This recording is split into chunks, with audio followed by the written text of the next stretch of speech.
had a meeting with a great customer the other day, and he asked me if he could delay paying his taxes for a year because he thought he had a better use for the money. Now, on the surface, most people would say, no, you can't do that. You have to pay your taxes. But when we're talking about dollars, the easy way to do this is to make decisions based on the results and the numbers. So I walked him through some questions. We talked about the situation.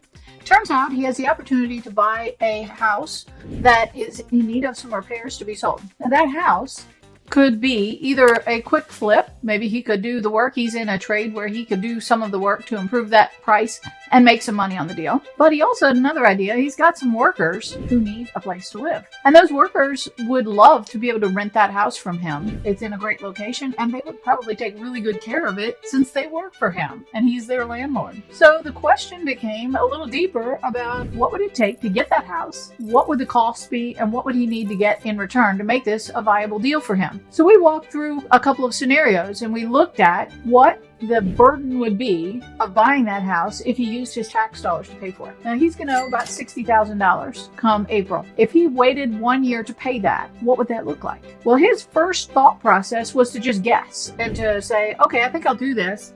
And then hopefully it all works out. But luckily, I got the chance to talk to him before he did it so that we can actually look at the numbers. I suggested to him, why don't you figure out what it would take, how much down payment you'd need, and what your interest rate would be on a mortgage on that property. You bring that information back to me. In the meantime, I will tell you how much it will cost in interest and penalties to wait 1 year to pay either the full $60,000 or half of that. And we'll do some real numbers comparison. Well, when we did that, we pulled the numbers together and we were able to make a real live decision knowing the effects rather than guessing. That's the power of having someone that you can talk to before you make decisions. Make sure you are making calculated moves.